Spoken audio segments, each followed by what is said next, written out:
네, 뉴스타트 3부로 이어가겠습니다. 중동 상황부터 살펴보겠습니다. 먼저 미국 소식입니다. 트럼프 대통령이 미국의 해상 봉쇄를 뚫으려던 이란 화물선을 납포했다고 밝혔습니다. 미국이 이란 선박에 대해 무력을 사용한 건 처음이어서 파장이 예상되는데요. 워싱턴 연결해 보겠습니다. 홍상희 특파원, 트럼프 대통령이 미 해군이 이란 선적을 납포했다고 밝혔다고요? 네, 이곳 시간으로 오늘 오후 SNS 트루스 소셜에 올린 글입니다. 트럼프 대통령은 투스카라는 이란 화물선이 오만만에서 미군의 해상 봉쇄를 뚫으려고 시도해 저지했다고 밝혔습니다. 미 해군이 정지하라고 경고를 했지만 이 선박이 응하지 않았기 때문에 기관실에 구멍을 내서 멈추게 했고 지금 미군이 선박을 잡고 있다고 설명했습니다. 과거 불법 활동으로 미 재무부의 제재 목록에 있었던 선박이라고 말했지만 이 미군의 해상 봉쇄 이후 이란 선박에 무력을 행사한 건 이번이 처음입니다. 때문에 오는 21일 2주 휴전 종료를 앞둔 상황에서 이번 사건이 어떤 변수로 작용할지는 예단할 수 없는 상황입니다. 트럼프 대통령은 또 미국 협상팀이 20일 저녁 이슬라마바드에 있을 거라면서 이란 측이 제안을 받아들이지 않으면 모든 발전소와 교량을 순식간에 무너뜨리겠다고 말하기도 했습니다. 합의가 이루어지지 않으면 더 이상 착한 사람 행세를 하지 않을 거라고도 했는데 어제도 이란과 대화가 순조롭게 진행되고 있다면서도 합의를 압박했죠. 어제 발언 들어보시겠습니다. So we have a much different view on it than other presidents. They've gotten away with murder for 47 years. They're not getting away with it anymore. 마이크 왈츠 주 유엔 미국 대사도 오늘 ABC 뉴스와의 인터뷰에서 이란이 교량과 발전소를 드론과 미사일 생산에도 사용하고 있다며 이중 용도의 인프라 공격은 전쟁 범죄가 아니라고 주장했습니다. 트럼프 대통령은 악시오스와의 인터뷰에서는 이 합의의 기본 틀이 잡혔고 협상 타결 가능성이 크다며 어제와 마찬가지로 여전히 낙관적인 전망을 내놨습니다. 자, 이란의 미국의 대이란 해상 봉쇄 철회 요구에 오히려 선박 공격에 나섰다라고 볼 수가 있겠는데요. 미국은 해상 봉쇄 계속 이어가겠다는 입장이죠. 네, 그렇습니다. 트럼프 대통령은 이란이 호르무즈 해협 재개방 발표 하루 만에 다시 봉쇄에 나서고 유조선의 발포까지 한 건 휴전 합의 위반이라는 주장을 하고 있습니다. 이란 역시 미국이 호르무즈를 중심으로 해상 봉쇄에 나선 건 휴전 합의 위반이라며 먼저 봉쇄를 풀어야 협상에 나서겠다고 맞서고 있는데요. 미국은 대이란 해상 봉쇄를 철회하지 않겠다는 입장인 것 같습니다. 크리스 라이트 미 에너지부 장관의 말을 들어보시겠습니다. No, look, during the conflict, Iran did everything they could to interrupt the flow of everyone's traffic through that. It's the only card they have. But that card is slipping out of their hands and they know it. 미국과 이란의 2차 협상이 성사되더라도 핵심 쟁점에서 입장 차이를 좁힐 수 있을지도 관건입니다. 이란의 핵 프로그램 유지, 또 농축 우라늄 반출이 가장 큰 쟁점이라고 볼 수 있겠는데요. 앞서 트럼프 대통령은 이란이 핵 프로그램을 영구 중단하고 농축 우라늄도 미국으로 반출하기로 했다고 발표했지만 이란은 거짓이라며 부인하고 있습니다. 호르무즈 해협 봉쇄를 둘러싼 양측의 휴전 협정 위반 주장, 또 핵심 쟁점에 대한 입장 차이가 여전하기 때문에 2차 협상에서 합의에 이르기는 쉽지 않다는 분석도 나오고 있습니다. 휴전 연장 가능성에 대해 왈츠 주 유엔 미국 대사는 2차 협상 결과가 중대한 영향을 미칠 거라면서 결국 트럼프 대통령이 결정할 사안이라고 말했습니다. 네, 그리고 미국이 입장을 바꿔서 러시아산 원유에 대한 제재 유예를 연장하기로 결정한 배경도 나왔다고요? 네, 트럼프 행정부는 지난달 유가 안정을 위해서 제재 대상이었던 이란과 러시아산 원유 판매를 한시적으로 허용했었습니다. 미 재무장관은 지난 15일 이란과 러시아산 원유에 대한 제재 유예 조치를 연장하지 않겠다고 밝혔는데 미 재무부가 입장을 번복하고 이 러시아산 원유에 대한 판매는 한 달 더 허용한다고 밝혔습니다. 크리스 라이트 미 에너지부 장관은 주요 20개국 국가들의 요청에 따라 이 러시아산 원유에 대한 판매를 허용하기로 했다고 설명했는데요. 들어보시겠습니다. All we're doing is temporarily allowing it to flow instead of all to China to flow into other Asian refineries. It's to lower the price of energy in Asia and in Europe. 하지만 러시아산 원유에 대한 제재 완화가 러시아의 이란 지원을 돕는다는 비판을 의식한 듯 어느 시점에서는 다시 러시아 원유에 대한 제재를 재개할 거라고 덧붙였습니다. 호르무즈 해협 봉쇄로 미국 내에서도 이란 전쟁 이후 휘발유 값이 40% 이상 오르면서 중간 선거를 앞두고 미국인의 불만이 커지고 있습니다. 미국 내 휘발유 값 다시 언제 지난 2월 수준인 갤런당 3달러 이하로 떨어질 수 있느냐는 질문이 있었는데 이 라이트 장관은 내년이 돼야 가능할 수도 있다고 말해 유가 정상화까지는 상당한 시간이 걸릴 것으로 보입니다. 지금까지 워싱턴에서 전해드렸습니다. 하지만 2차 협상이 성사될지 여부는 아직 불확실합니다. 이란 매체들이 2차 협상 전망이 불투명하다고 일제히 보도하면서 트럼프의 언급에 선을 그었습니다. 이란 군부가 호르무즈 해협 재봉쇄에 나서며 전쟁 재개 대비에 나서자 하루 만에 선박 10여 척이 줄줄이 회항하는 등 혼란은 커지고 있습니다. 정유신 기자의 보도입니다. 이란 국영 매체인 IRNA 통신은 파키스탄에서 2차 회담이 열린다는 보도는 사실이 아니라고 부인했습니다. 현재 상황에서 실질적인 협상 전망이 불투명하다고 설명했습니다. 미국의 과도하고 비현실적인 요구와 잦은 입장 변화, 또 휴전협정 위반으로 간주되는 해상 봉쇄 지속 등이 협상 진전을 가로막고 있다는 이유를 들었습니다. 앞서 이란 군부를 대변하는 타스님 뉴스도 내부 소식통을 인용해 이란은 현재 대표단 파견을 결정하지 않았다고 보도했습니다. 이어 미국이 협상 시도를 가장해 이란 섬들에 대한 기습적인 공격을 준비하고 있다며 전쟁 재개의 대비를 강조했습니다. 실제로 혁명수비대가 재봉쇄를 선언한 뒤 인도 유조선이 공격을 받았고 이후 10척 넘게 줄줄이 회항한 것으로 파악됐습니다. You gave me clearance to go. My name second on your list. You gave me clearance to go. You are fighting now. Let me turn back. 앞서 이란 협상단을 이끄는 모하마드 갈리바프 의회 의장은 그동안 협상에 일부 진전이 있었다면서도 최종 합의까지는 멀다고 선을 그었습니다. و در رابطه با مذاکرات هم آقای دکتر قالیباف که هم نماینده نظام هست هم نماینده مردم حرف اول و آخر رو میزنه. 다만 이란 정부의 공식 입장이 나오지 않은 상황에서 이란 매체들도 2차 회담 가능성을 완전히 차단하진 않았습니다. 중재국인 파키스탄의 샤리프 총리는 페제시키안 이란 대통령과 전화 통화하며 미국과 2차 회담에 응하도록 막판까지 총력을 기울이는 모양새입니다. YTN 정유신입니다. 샤리프 파키스탄 총리가 페제시키안 이란 대통령과 전화로 중동 정세를 논의하며 2차 회담 중재에 총력을 기울였습니다. 샤리프 총리는 45분 동안 이뤄진 통화에서 지난 11일 이슬람 아마드 회담에 이란이 대표단을 보내 미국과 종전 협상을 벌인 데 감사를 표했다고 파키스탄 총리실이 밝혔습니다. 샤리프 총리는 SNS에 별도로 성명을 내고 페제시키안 대통령과 지역 정세 변화에 대해서 따뜻하고 건설적인 대화를 나눴다고 전했습니다. 이렇게 끝나지 않은 중동 전쟁에 우리나라 농업의 타격도 심각합니다. 특히 상추 농가는 포장재 가격 상승에 더해 수요 감소로 위기를 맞고 있습니다. 이윤재 기자의 보도입니다. 온실 속에서 푸릇푸릇한 상추가 자랍니다. 2,000제곱미터 남짓한 스마트팜에서 자란 상추는 매주 식당이나 납품업체로 출하됩니다. 상추는 이렇게 잎이 부드럽고 쉽게 무르기 때문에 오래 보관할 수 없습니다. 그래서 작은 상자에 담아서 수시로 출하하는데 포장재 가격 부담이 만만치 않습니다. 그런데 중동전쟁 여파로 석유화학 제품 가격이 오르면서 포장 비닐과 상자가 15에서 20% 올랐습니다.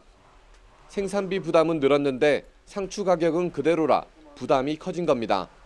지금 뭐 비닐이라든지 박스라든지 기존 가격의 한 15에서 한 20% 지금 오른 상태예요. 다른 것도 뭐 자루라든지 이런 게 이제 석유 화학 제품들 이런 거는 지금 거의 다 값이 다 올랐어요. 더 큰 문제는 수요 감소입니다. 생활 물가가 전반적으로 오르면서 외식 수요가 줄었고 덩달아 상추 소비도 급감했습니다. 전쟁 전과 비교해 출하량이 절반까지 줄었고 남은 상추는 결국 폐기 처분하는 상황. 농민은 이런 상황이 길어지면 농사를 접을 판이라고 토로합니다. 한두 달 정도는 뭐 장사가 안 돼도 견딜 수가 있지만 몇 달씩 갚으면 이것도 힘들죠. 그러면 전부 다 이제 농사를 포기해야 되지. 전쟁이 당장 끝난다 해도 수요 회복까지는 오랜 시간이 필요합니다. 끝나지 않는 전쟁에 부담이 커진 농가가 존폐 위기로 내몰리고 있습니다. YTN 이윤재입니다.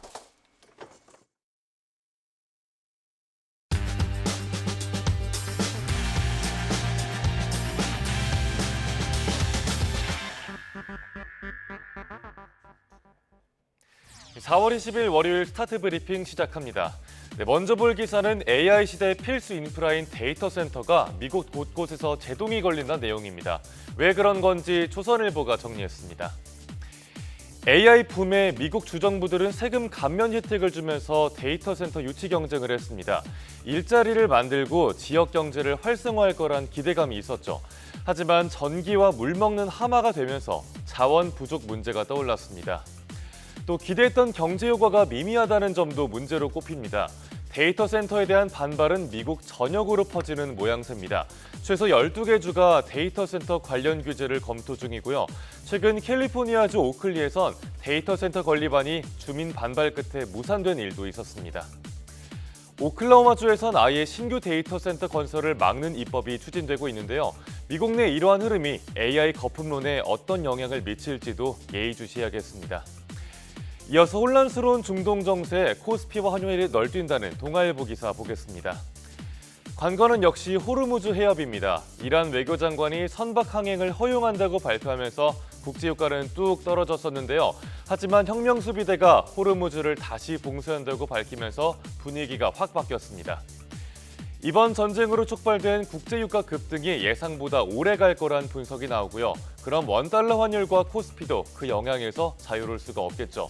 2차 종전협상에서 뭔가 진전된 결과가 안 나오면 환율은 오르고 코스피는 약세를 보일 수도 있습니다. 당분간 우리나라를 비롯한 세계 금융시장의 변동성은 커질 걸로 보입니다. 전문가들은 이런 장세에서 지나친 쏠림 투자는 지양해야 한다고 지적하는데요. 오늘 시장은 어떻게 반응할지 잠시 후에 지켜보시죠. 끝으로 볼 서울신문 기사는 반복되는 가정폭력의 굴레를 꼬집었습니다. 최근 1년간 2번 이상 가정폭력 피해를 신고한 사람이 4만 명에 이른다고 합니다. 전체 가정폭력 신고 건수도 증가세고요. 10번 이상 신고한 사례도 871건입니다. 가정폭력이 일회성이 아닌 반복되는 사례가 많음을 보여주는 겁니다. 최근 장모를 살해하고 시신을 유기한 사건에서도 반복적 가족폭력이 있었던 걸로 알려졌습니다. 재발 우려가 큰 고위험군 가정은 약 1만 가구로 1년 새 2.5배나 늘었습니다. 겉으로는 단순한 갈등처럼 보여도 실제로는 폭력이 반복되는 경우가 많은 현실입니다. 그래서 전문가들은 적극적 개입이 필요하다고 말하는데요. 미국 뉴욕 등에서는 가정폭력의 정황이 확인되면 피해자 의사와 관계없이 가해자를 체포한다고 합니다. 우리나라도 가정폭력 사범에 대한 초기 대응을 강화할 필요가 있어 보이는데요. 현행법상 모호한 경찰의 직권 개입 기준을 더 명확히 해야 한다는 지적이 나옵니다. 4월 20일 아침 신문 살펴봤습니다. 지금까지 스타트 브리핑이었습니다.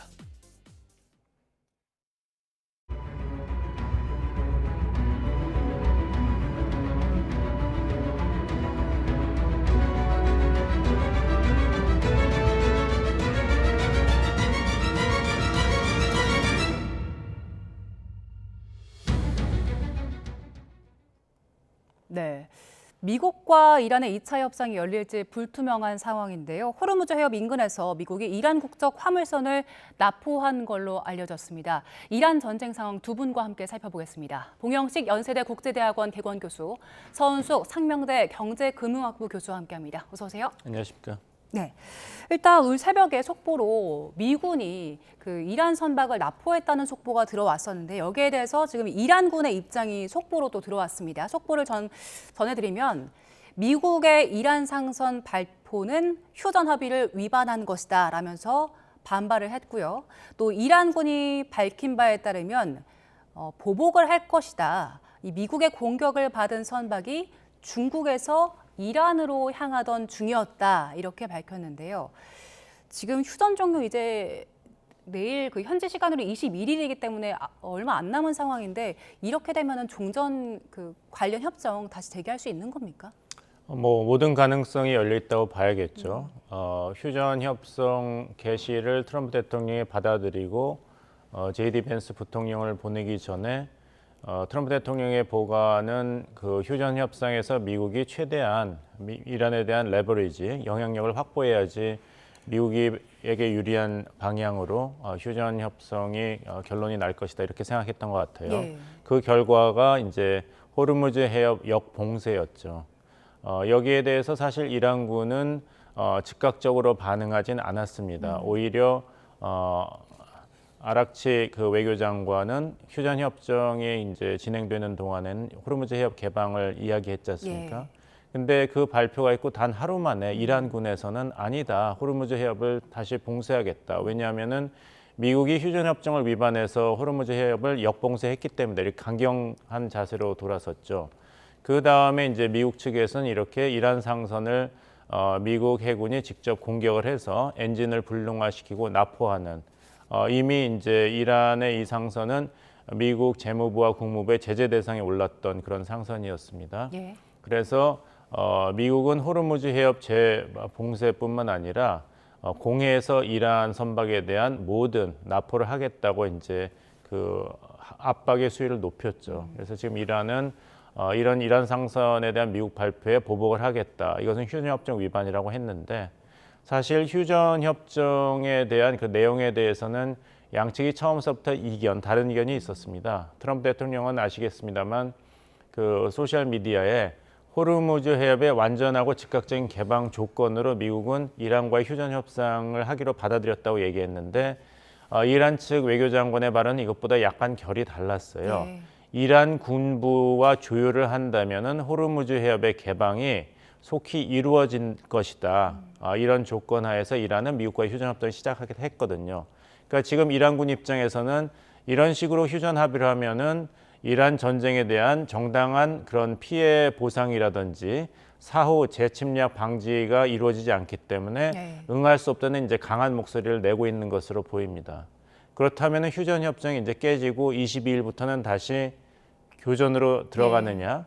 여기에 대해서는 뭐 모든 가능성이 열려 있지만 미국 입장에서도 그렇게 전면전을 다시 시작하기는 어렵지 않을까 싶습니다. 비록 소셜 미디어에서는 휴전 협상이 결렬되면은 다시 미군이 이란 내에 있는 모든 교량과 발전소를 파괴하겠다고 트럼프 대통령이 으름장은 놨지만 이것은 사실 반인도적 전쟁 범죄에 해당하기 때문에 아무리 마이크 월츠 미국 유엔 대사가 이것은 이중 용도이기 때문에 정당한 군사 목표가 된다. 국제법 위반이 아니라고 먼저 설명을 했지만 사실 이 근거가 굉장히 미약합니다.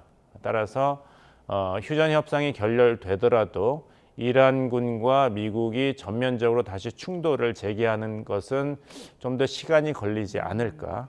휴전 협상이 결렬되더라도 휴전을 연장하는 선에서 미국과 이란은 이런 외교적 해법의 끈을 놓지는 않을 것이라는 것이 더 확률이 높지 않나 생각합니다. 예, 일단 양측 모두 전면전에는 부담이 있기 때문에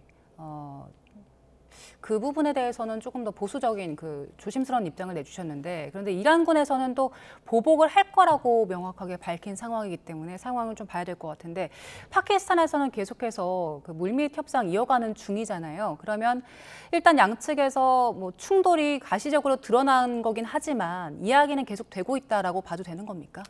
저는 그렇게 생각합니다. 결국에는 이제 트럼프 대통령이 이제 호르무즈 해협 역봉쇄를 결정한 것은 이란에 돈줄을 죄겠다는 것이거든요. 돈줄을 죄겠다. 미국의 약점이 무엇입니까? 호르무즈 해협 봉쇄로 인한 세계 물류 시장의 혼란 그리고 원유 가격이 치솟는 거 아니겠습니까?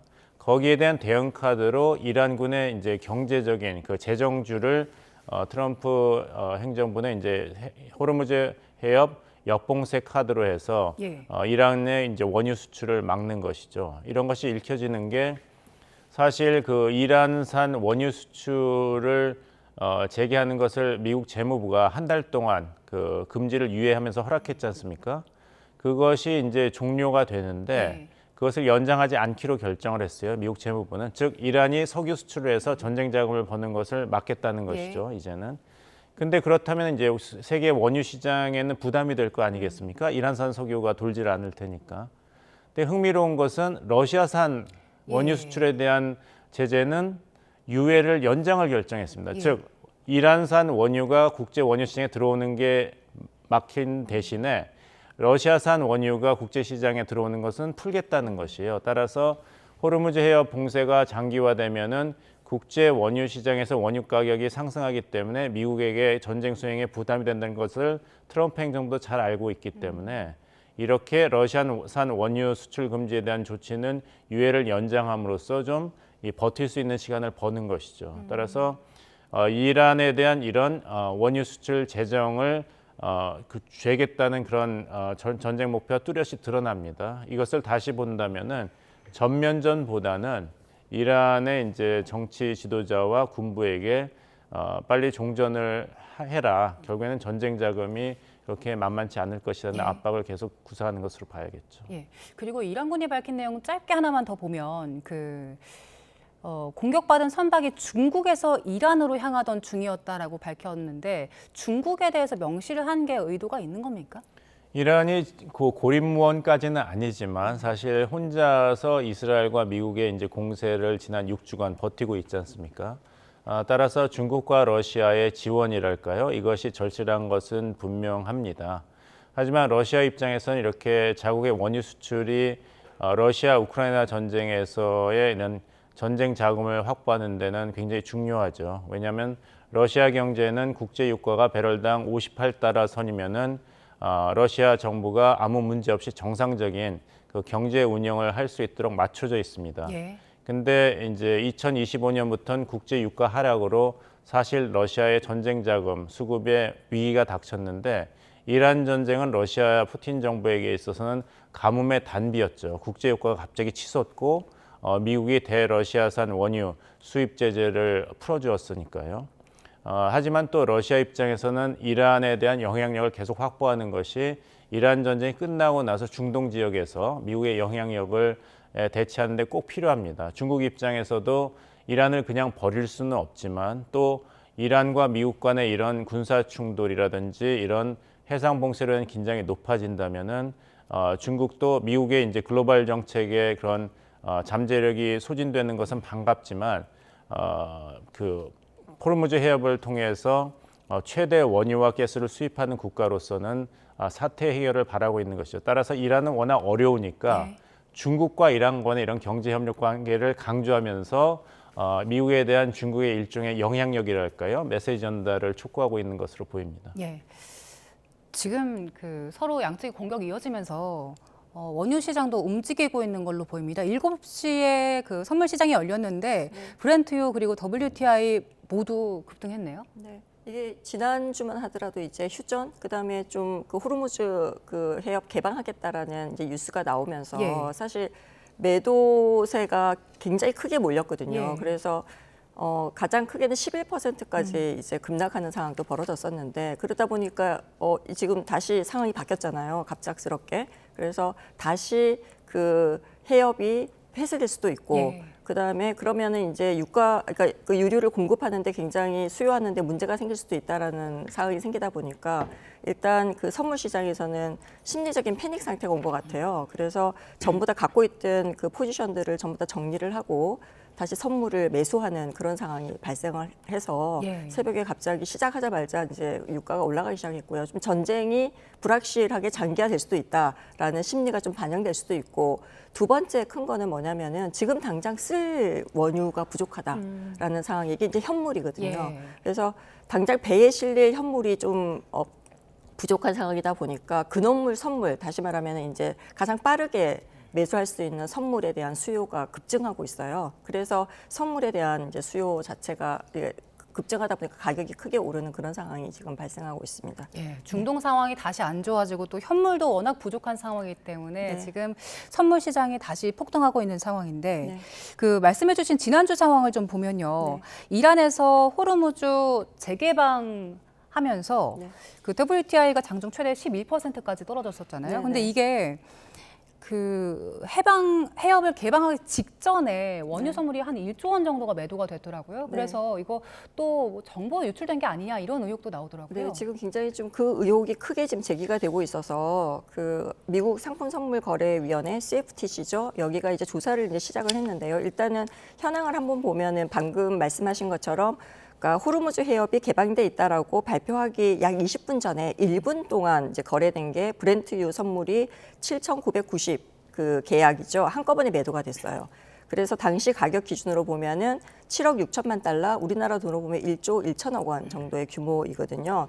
근데 이제 그러고 난데 바로 20분 뒤에 사실 이란 외무장관이 호르무즈 해협 개방하겠다라고 이제 SNS에 발표를 했고 발표 직후에 국제 유가가 장중 최대 11%가 하락을 했습니다. 이 말은 이때 매도 포지션을 잡은 투자자들은 굉장히 큰 수익을 얻은 상황이 발생을 한 거죠. 문제는 이제 방금 말씀하신 것처럼 타이밍이 너무 절묘하게 이 상황이 정확하게 타이밍상 좀 문제가 있다라고 본 겁니다. 그러니까 단순하게 시장 예측이나 아니면 개인들이 해지하는 수준 정도로 보기에는 좀 어렵다라고 하는 것이 전문가들의 좀 공통된 시각이에요. 그래서 특히 이제 국가의 최고위급 정책 결정이 공식 발표되기 직전에 누군가가 만약에 그 내용을 알고 있었던 건 아니냐라고 하는 의혹이 지금 자연스럽게 제기될 수밖에 없는 상황이에요. 아직 뭐 확정적으로 내부자 거래다라고 얘기는 결과가 나오지 않았기 때문에 그렇게 보기는 좀 어렵고요.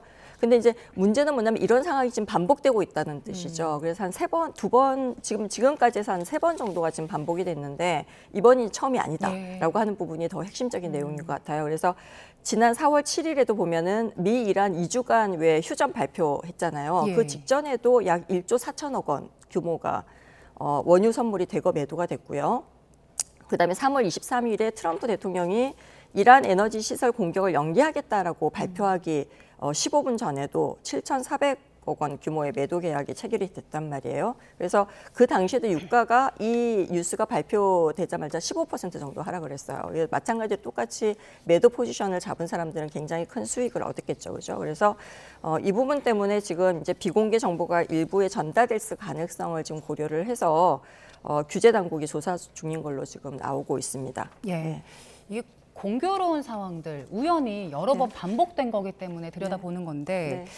이거 만약에 문제 있다고 밝혀지면 처벌도 받는 겁니까? 굉장히 처벌이 큽니다. 그래서 사실은 지금 보고 있는 게 크게 두 가지거든요. 첫 번째가 누가 거래했냐.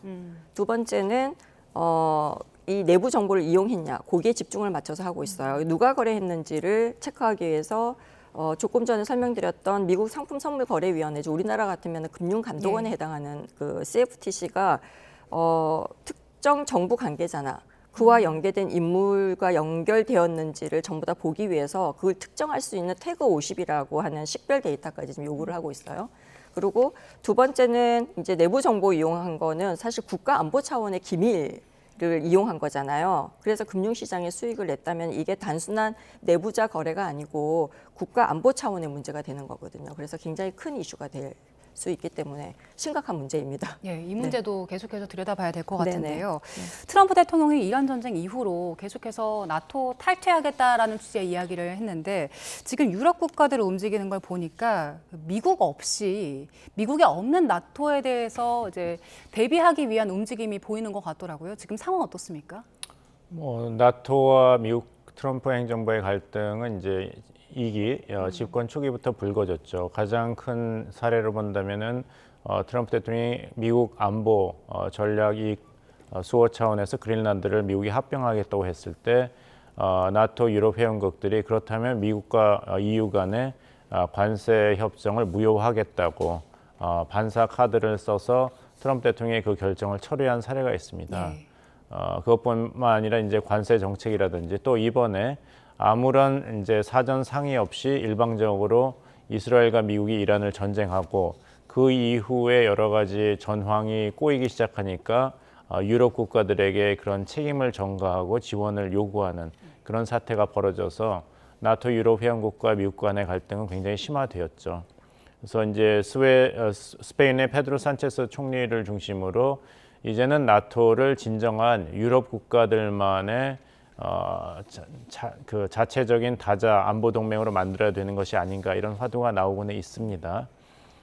그리고 트럼프 대통령도 이제 나토에서 미국이 탈퇴하겠다는 으름장을 몇 번 시준하긴 했는데 이것은 좀 두고 봐야 될 것 같습니다. 왜냐하면은 미국이 없는 나토가 현재 자체적인 다자 안보를 수행하기에는 인력이라든지 이런 군사 물자 차원에서는 턱없이 부족합니다. 따라서 유럽 국가들이 미국 없는 나토를 사실상 준비하다 하더라도 이것은 이제 장기적인 계획 수행의 차원이 될 것이지 뭐 이란 전쟁 끝나자마자 미국이 나토 탈퇴를 선언한다든지 유럽이 또 그걸 수용하는 그런 즉각적인 변화가 일어나긴 사실상 힘들 것 같습니다. 예. 여기서 중요 변수는 이란 전쟁이 끝난다는 가정하에 그 다음에 러시아 우크라이나 전쟁 휴전이라든지 종전에 대한 트럼프 행정부의 입장이 어떻게 될 것이냐.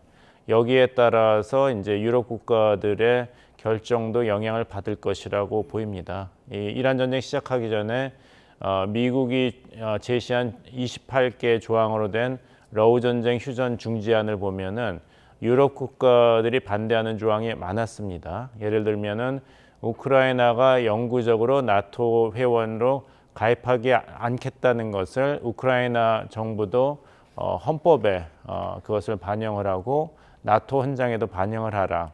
근데 유럽 나토 회원들은 여기에 반대를 해서 어차피 나토 회원이 되는 것은 나토 회원들의 이제 만장일치 결정이다. 이것을 다시 강조하는 것이 좋겠다 했고 그 미국 중지안에 보면 휴전 이후 우크라이나의 상비군을 60만 명으로 제한하는 것이 있는데 유럽 나토 회원국들은 너무 적기 때문에 러시아의 재공세를 막으려면 80만 명으로 해야 된다. 이런 조항들이 있습니다. 그래서 요약해서 말씀드리면은 미국 트럼프 행정부가 계속 러시아 측에 유리한 이런 휴전 협상을 우크라이나에 강요하고 유럽 나토 회원국들이 계속 반대한다면 정말 말씀하신 미국이 없는 나토 창설에 대한 유럽 국가들의 이런 전반적인 의견은 더 공고화될 것이라고 봅니다. 예, 어쨌든 이란 전쟁 계기로 그 국제 질서 자체가 좀 새롭게 재편되는 모습이 보이고 있는데 지금 이란 전쟁 7주째 접어든 상황이잖아요. 전쟁 길어지면서 트럼프 대통령 불안감이 드러나고 있다. 관련된 참모진들의 인터뷰 발언들이 좀 월스트리트 저널 통해서 보도가 됐더라고요.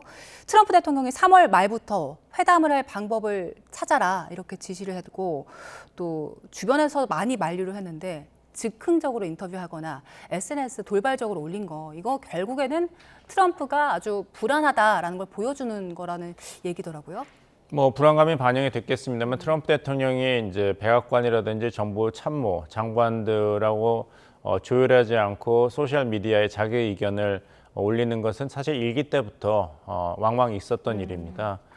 트럼프 대통령이 그 네타냐후 총리의 설명을 듣고 이란에 가서 그 핵 능력 제거 그리고 정권 교체를 단기간 내에 이룰 수 있다. 그렇게 확실히 믿은 것은 사실인 것 같습니다. 예. 뉴욕타임즈에 이제 특별 보도도 있었고 하지만 전쟁이 장기화됐지 않습니까? 그 다음서부터는 휴전, 출구 전략을 모색하는 것으로 마음을 바꿨다는 것도 이제 미국의 언론 보도는 이제 확인을 했죠. 여기서 이제 날짜가 중요한 게 이미 한 번 연기한 미중 정상회담의 날짜입니다. 이제 3월 말 4월 초에 있기로 했는데 전격적으로 트럼프 대통령이 일방적으로 연기 선언을 했죠. 그래서 지금 날짜가 5월 14일과 15일입니다.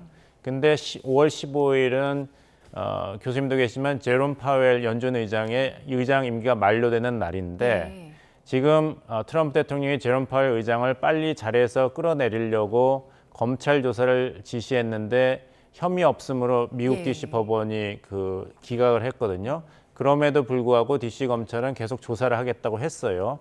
근데 연준 의장 그 결정권이 있는 미국 상원 재정위원회의 공화당 상원의원이 제롬 파웰 의장에 대한 이 기소 문제가 확실히 해소되지 않는 한 나는 새로운 연준 의장 케빈 월시의 인준을 참여하지 않겠다고 했어요. 그렇게 되면 어떻게 되냐? 연준 의장이 공석이 되는 것이 아니라 후임자가 결정되지 않았기 때문에 현재 연준 의장이 계속 임무를 수행하게 됩니다. 그렇다면 트럼프 대통령이 지금 애타게 바라고 있는 금리 인하라든지 경기 부양은 기대하기 힘든 것이죠. 따라서 미중 정상회담이라든지 국내 경제 부양을 위해서는 5월 14, 15일 전에는 이 이란 전쟁에 대해서 어떤 정도 휴전이 이루어져야지 유가도 안정시키고 미국의 소비자 심리라든지 투자 심리도 안정시킬 수가 있는 것이기 때문에 이 날짜를 보면은 트럼프 행정부가 이란과의 갈등이 불거지더라도 전면적인 군사 행동 재개를 결정할 확률은 그다지 높지 않다. 아무래도 휴전 쪽에 힘을 실어주지 않겠나 전망해 볼 수가 있습니다. 예, 트럼프 대통령이 경제적인 상황들 그리고 특히 그 국제 에너지 가격 폭등하는 그런 상황들을 우려하기 때문에 일단 상황이 더 격화되지는 않을 거란 전망을 내놓으신 건데 그런데 이런 트럼프 대통령의 충동적인 정치 스타일이요. 그 경제에는 어떤 영향을 줄까요? 일단은 경제는 예. 불확실성이 시장에 굉장히 많은 거를 결정하는 중요한 변수 중에 하나입니다. 다시 얘기하면은 사람들은 대부분 앞으로 시장이 어떻게 될 것인지 예측을 하면서 의사결정을 하게 되거든요. 근데 이렇게 이제 불확실성이 커지고 그다음에 또 어떤 멘트가 나와서 이게 시장에 주는 파급 효과가 클지 모르는 상황이면은 굉장히 의사결정하기가 어려워지는 거죠. 특히 의사결정이 어렵다는 것은 소비 부분이나 아니면 투자 부분에 특히 기업들 같은 경우에 투자 부분에 의사결정하기가 굉장히 어려워지거든요.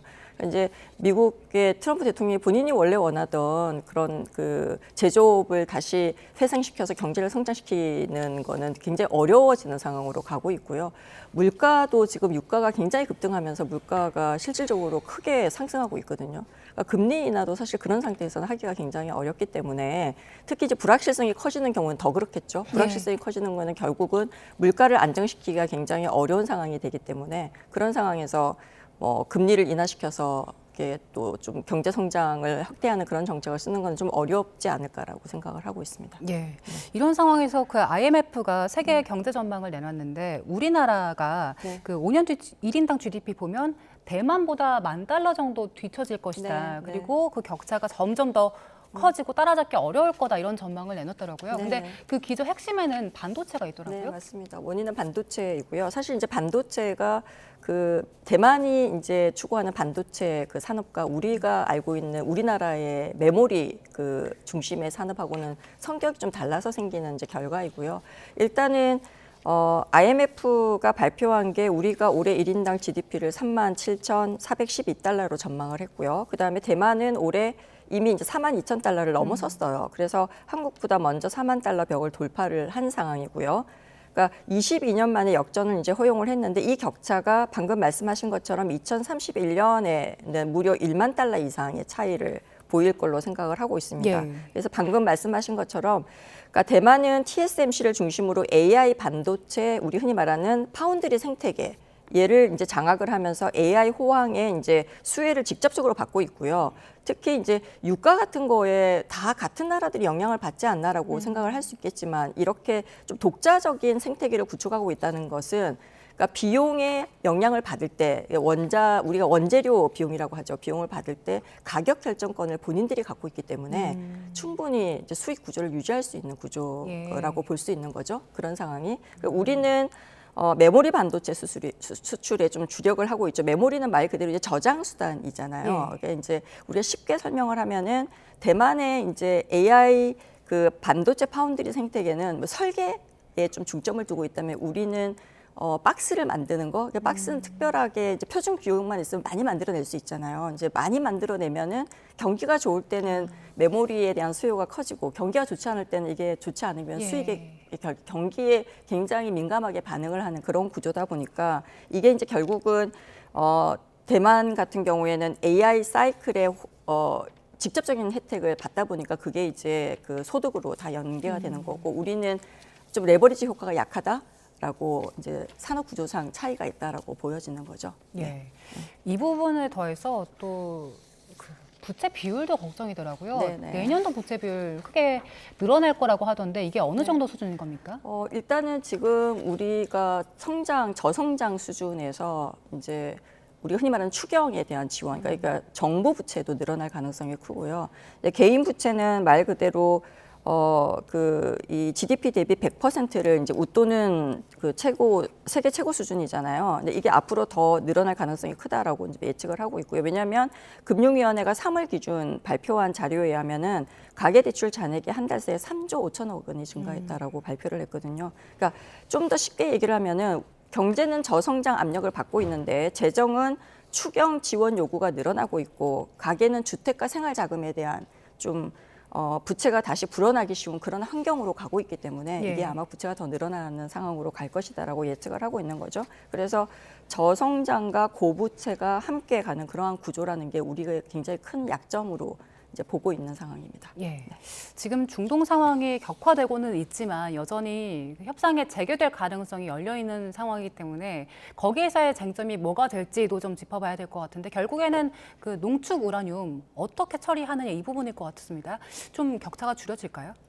모든 가능성이 열려 있다고 봐야겠죠. 왜냐하면 이제 이란에 대한 전격적인 전쟁을 개시하기 전에 미국 측이 협상단의 마지막 그 협상 결과 보고는 이란 측에서는 이제 농축을 60%에서 2015년 JCPOA에서 합의했던 3.67%보다 더 낮은 1%까지 줄일 용의가 있다고 미국 측에 전달했다고 합니다. 의학용의 농축 우라늄만을 보유하겠다. 그것은 거의 뭐 완전한 이란의 농축 포기라고도 볼 수 있죠. 근데 이제 협상이 결렬됐다는 것은 스티브 위트코프 특사의 이야기에 따르면은 이란 측에 이제 농축을 중단하여라. 그럼 이란이 우라늄 농축을 중단하면 우리가 어떻게 전력을 공급하겠냐 해서 그렇다면 미국이 무상으로 10년 동안에 이란에게 전력 생산에 필요한 농축 우라늄을 제공하겠다고 했는데도 이란 측에서는 농축은 주권 국가의 권리다. 평화적 원자력 이용은. 그래서 거부했기 때문에 트럼프 대통령에게 이란 측이 비핵화 그리고 농축 포기에는 진정성이 없다고 본다 해서 트럼프 대통령이 이제 전쟁을 개시했다는 보도가 있습니다. 따라서 이란 측은 아직까지도 농축 우라늄의 해외 반출, 미국 측에 넘기는 것은 불가하다. 대신에 희석화하겠다. 그렇다면 평화적인 원자력 에너지 이용에 대한 이란의 진정성을 볼 수 있다고 하고 미국 측은 안 된다고 하고 있기 때문에 이것이 어떻게 본다면 굉장히 입장차가 큰 것 같지만 또 예전에 핵 협상이 워낙 많은 진전과 시간이 있었기 때문에 묘수가 없는 것은 아니다. 좀 긍정적으로 평가할 수가 있습니다. 네, 협상 종료가 얼마 남지 않은 상황에서 미국이 그 이란 상선에 발포를 했고 또 이란은 보복을 할 것이다 이렇게 나선 상황입니다. 또 상황이 어떻게 변해갈지 함께 지켜봐야겠습니다. 보경식 연세대 국제대학원 개건 교수, 또 서은숙 상명대 경제금융학부 교수 두 분과 함께했습니다. 고맙습니다. 네, 감사합니다.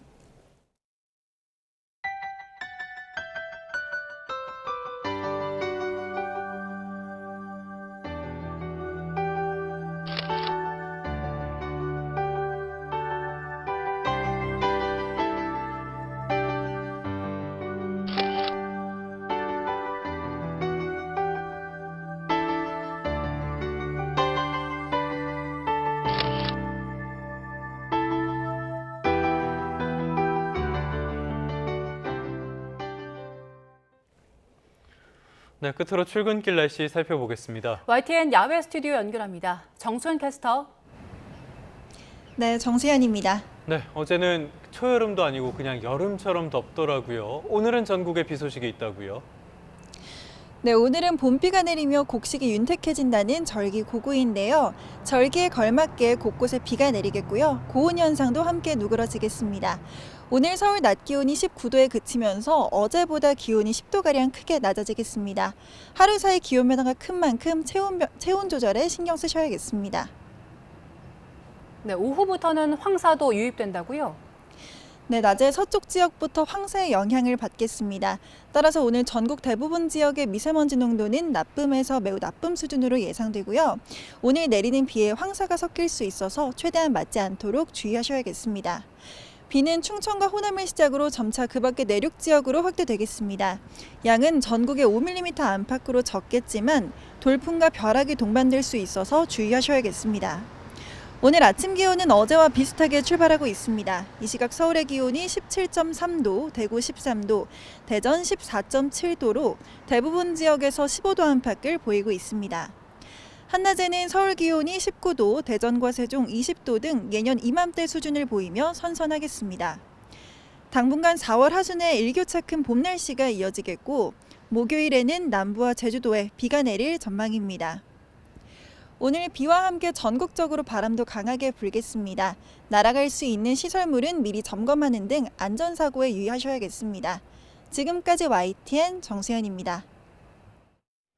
네, 4월 20일 YTN 뉴스타트 모두 마무리하겠습니다. 잠시 뒤 뉴스업이 이어집니다. 시청해주신 여러분 고맙습니다.